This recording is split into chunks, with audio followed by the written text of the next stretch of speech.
Close your eyes for a moment and imagine the silence before a thunderclap. That invisible, almost imperceptible pause carries immense power. It is the moment when the unseen announces what is about to be revealed. The same happens with manifestation. Many believe it begins when external signs appear, a number sequence, an unexpected encounter, a phrase heard at the exact moment an answer was needed. But what if these signs were not the beginning, but merely the echo of something deeper? Like ripples on water that exist only because a stone has already been thrown, these external signs appear because something within you has already shifted. The true beginning does not happen outside, but in the intimate space where heart and mind fall silent together.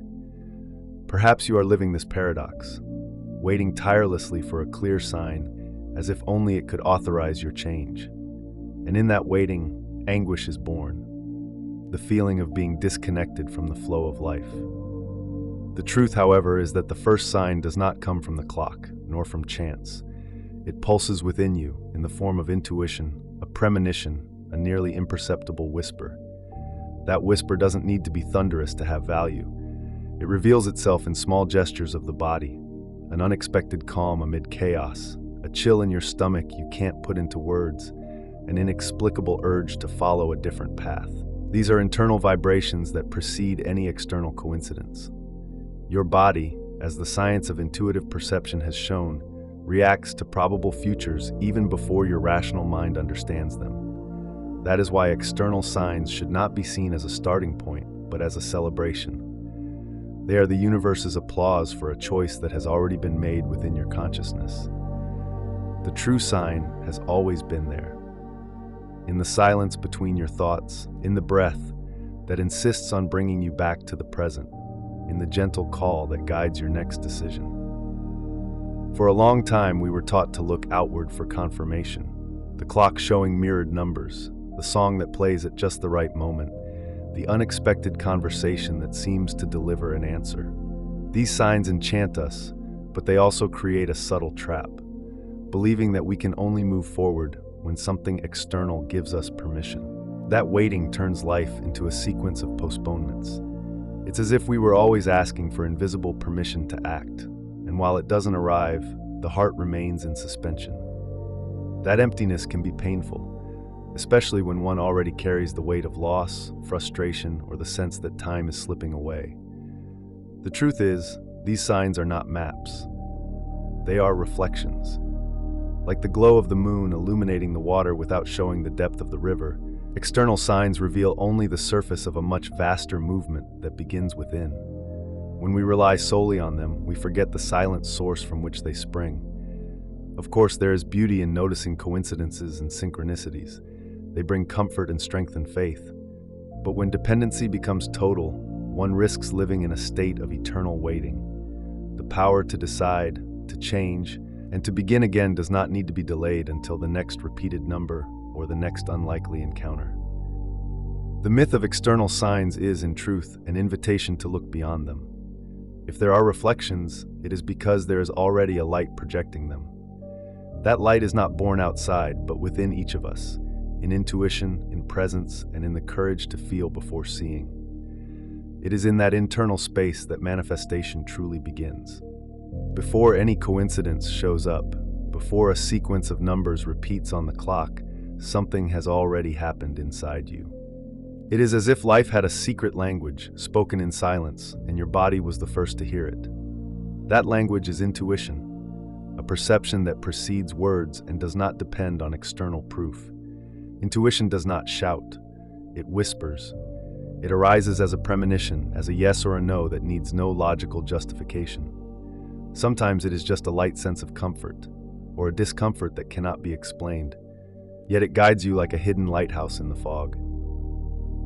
From a spiritual perspective, this movement can be understood as the quantum field communicating directly with you, not through spectacular signs, but through subtle impulses that manifest in emotions, sensations, and insights.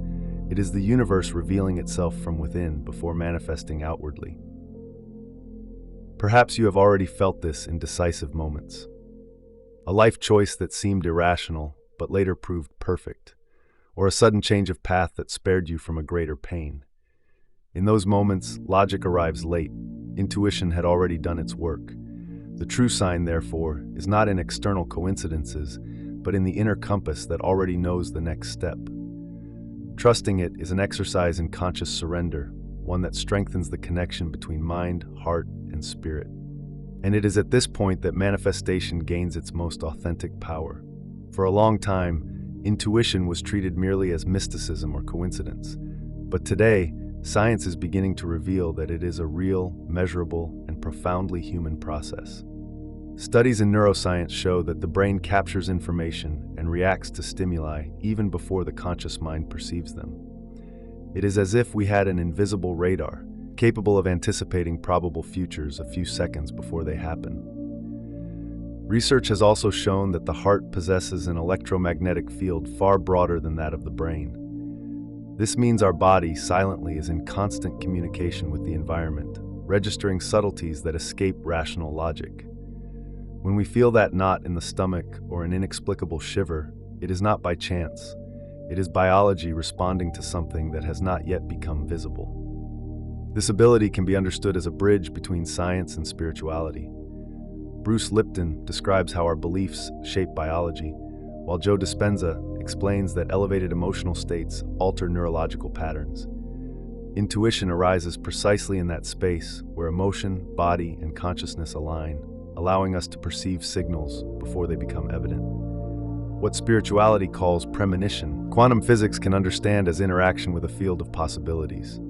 And the most interesting part is that we are not speaking of something unreachable or distant. It is a natural ability present in all of us, which can be strengthened through practice and attention. Thus, intuition ceases to be seen as an inaccessible mystery and begins to be recognized as a legitimate resource of inner guidance. There is no need to wait for external proof to validate what has already been felt. Science confirms what the soul has always known. The body perceives before the mind, and listening to that call is entering into harmony with life itself. Our body is more than a collection of organs and biological functions. It is a sensitive antenna, designed to capture frequencies and register signals even before any rational explanation arises. Sudden shivers, a knot in the stomach, an unexpected calm in the midst of chaos. These phenomena are not mere isolated physiological reactions. They are records of the invisible field that surrounds us. Each cell functions as a receptor, connected to this ocean of information we call reality. Bruce Lipton demonstrated through epigenetics that our cells respond not only to physical factors, but also to emotional and vibrational ones. This means that our inner sensations are direct reflections of how we are interacting with the greater field of life. When you feel an expansion in your chest in front of a decision, or a tightening when something is out of tune, it is the body functioning as a compass. The brain may doubt, but cellular intelligence responds without hesitation. This response is not superstition, it is biology in dialogue with future possibilities. It is as if we were constantly in tune with different frequencies, and the body were the instrument that translates this contact into a sensitive language. That is why often the shiver or the calm does not need logical justification. It is the purest form of communication between you and the field of consciousness. Recognizing the body as a quantum antenna is an invitation to listen. Instead of ignoring these small reactions, we can embrace them as messages. In this way, each sensation ceases to be random noise and becomes part of an intimate dialogue with life. There is a silent paradox in the path of manifestation. The more we wait for external signs to act, the farther we move from the true force that creates those signs. It is like standing before a river, waiting for the water to prove its existence before drinking from it. Yet the water is already flowing. What is missing is not proof, but trust in the first gesture. When we place all expectation in coincidences, our inner voice falls silent. Intuition, which is subtle, loses space in the face of anxiety. The body stops being heard, and the mind begins to run in circles, repeating unanswered questions. This waiting becomes the postponement of life itself, and what was meant to be movement turns into stagnation. On the other hand, when we listen to the inner signal, even if small, even if seemingly uncertain, something extraordinary happens. The universe, like an echo, begins to respond. External signs multiply, not as conditions to act, but as celebration of a choice that has already been made within. This paradox teaches us that the power is not in deciphering coincidences, but in trusting the first spark. The field responds not to the anxious desire that waits for proof, but to the coherence of one who acts according to what feels true. External signs are not the origin, but the applause of the unseen in response to the courage of following the unseen first. Thus, understanding the paradox of manifestation means reversing the common logic, not waiting for proof in order to believe, but believing so that the proof reveals itself. It is in this movement that life begins to align naturally, effortlessly, as if saying, "You are already on the right path." Think of intuition as a silent compass, always pointing to a north that doesn't appear on any map. It doesn't reveal the entire journey, it doesn't show every curve or obstacle, but it indicates the essential direction. It is an invisible guide that doesn't rely on logic or certainty, but on alignment. The heart, according to studies on heart coherence, emits signals that organize the brain and the entire body into a state of harmony. When this coherence occurs, our perception expands and intuition becomes clearer. It is like aligning the compass needle with the magnetic field of life. Suddenly, you know where to go, even without seeing the final destination. Many feel fear in the face of this guidance because it doesn't bring immediate guarantees. The mind demands detailed maps, while intuition offers only one step at a time. And yet, it is precisely in that uncertain step that life gains movement. The compass doesn't show the complete path, but it ensures you are not lost. This metaphor reminds us that manifestation is not a sudden leap into a ready-made future, but a dance with the present. Each choice guided by intuition is a fine adjustment, like following the pointer as it moves gently, reminding us that destiny is not a fixed place, but a constant direction. Trusting the quantum compass is learning to walk without haste, with your feet on the ground and your heart pointed toward the unseen. And with each step taken in coherence, the field responds, confirming that life always offers us more than the mind could ever plan.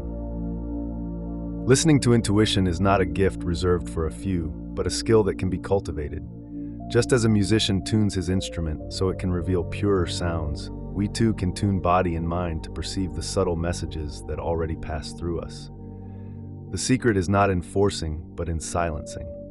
Silence often is uncomfortable because it brings us face to face with what we try to avoid: memories, pains, fears. But it is precisely in that quiet space that the voice of intuition becomes audible. When we stop filling every instant with distractions, we begin to notice the internal signals that previously went unnoticed. Breathing is one of the simplest and most powerful keys to this training. Inhaling deeply, holding the air for a few seconds, and releasing it slowly creates a state of presence that reduces mental noise. Joe Dispenza explains that when the body calms down, the brain enters states of coherence that favor the perception of new insights. It is not about a long or complicated practice. Just a few minutes a day, chosen consciously, can create a space for listening. By repeating this ritual, you teach the brain that there is a safe place within you where intuition can manifest without being drowned out by hurry or doubt. Over time, this training transforms the way you walk through life. Small internal signals become clearer, and the confidence to follow them grows naturally. It is as if, with each conscious breath, you are tuning your own compass until the inner direction reveals itself with both softness and firmness. Intuition rarely asks for grand leaps. Most of the time, it expresses itself in micro-acts, small, almost imperceptible gestures that open new paths. A phone call made at the right moment, an unexpected walk, a word spoken with sincerity. What seems simple is, in truth, a movement of enormous impact because it carries coherence between feeling and acting. These micro-acts work like bridges. Each time you follow an inner sensation, you reinforce trust in yourself and in the field that guides you. It is like silently saying, "I listen." And when that listening transforms into action, the universe responds not to the anxious waiting for proof, but to the clarity of one who has already chosen to trust. Neuroscience shows that the brain is shaped by repetition. Each small, coherent act creates new neural connections, strengthening internal pathways that make intuition increasingly accessible. Thus, an act that seems banal becomes deep reprogramming, both biological and spiritual. The quantum field, as Greg Braden describes, responds to the vibration of coherence. It is not the intensity of desire that moves reality, but the harmony between emotion and action. That is why a single aligned microact has more power of manifestation than great unexecuted plans. What transforms is the silent, daily practice sustained in presence. Understanding the power of the microact is liberating. It reminds us that we don't need to wait for the perfect moment or the great revelation. Life changes in seemingly small instants, but ones charged with true intention. It is in that space between feeling and acting that manifestation finds its fertile ground. There are moments when intuition leads us down paths that don't feel safe. An unexpected invitation, a change that scares us, a decision that breaks away from everything familiar. In that instant, discomfort arises. And the mind quickly interprets that feeling as a sign of danger, when in many cases, it is simply the announcement of the expansion that is about to come. The body, as we've seen, reacts before the mind. This reaction may manifest as butterflies in the stomach, a racing heartbeat, or an inner resistance. But if we look closely, we will realize that this discomfort is not destruction, it is transformation. It is like the seed that must break through its shell to reach the light. The breaking hurts, but it is precisely what creates space for the new to be born. Joe Dispenza reminds us that the brain always seeks the familiar, even when that familiar is pain or limitation. That is why every step toward the unknown activates the inner alarm. Discomfort in this sense does not mean something is wrong, but that you are leaving behind old patterns and creating new neurological and vibrational pathways.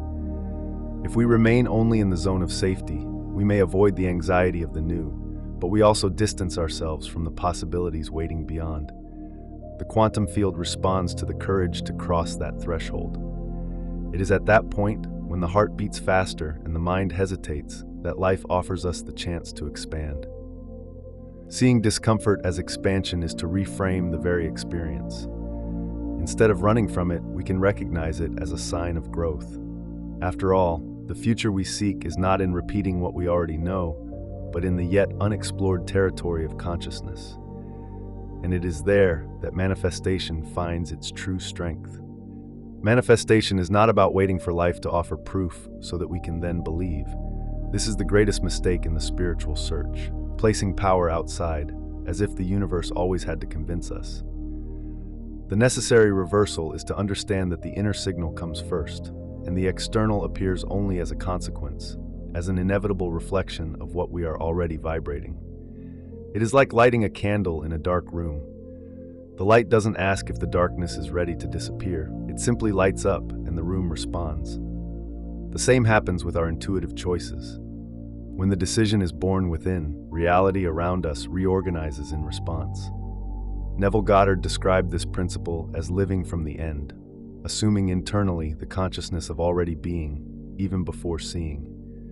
This posture is not illusion, but vibrational alignment. When we take the first step in coherence with what we feel, we open the way for the universe to celebrate that decision with external synchronicities.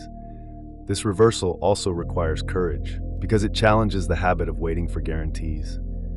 The ego demands certainty, but intuition offers only the next movement. And it is in that seemingly small step, taken without proof, that life reveals its greatness.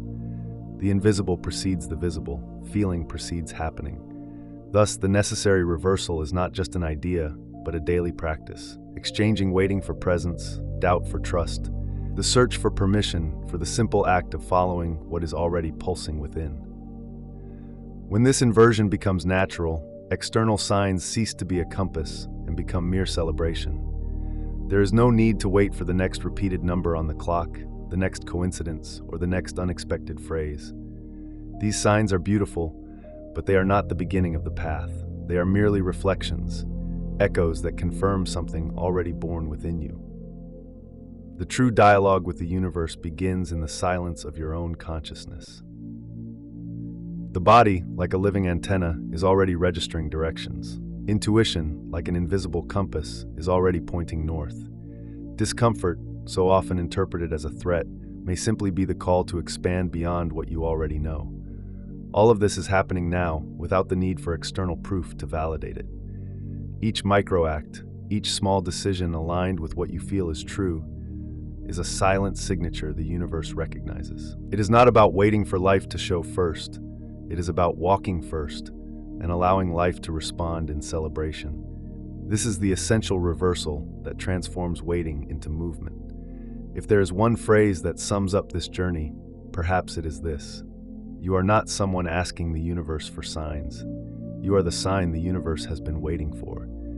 By trusting the inner flow, you become the very answer, the embodied manifestation of what once seemed distant. And now, the reflection is yours. What decision can you make today, even a small one, to honor the intuition already pulsing within you? This question is not a challenge, but an invitation, because manifestation doesn't happen tomorrow. It begins the moment you choose to trust what you already feel now.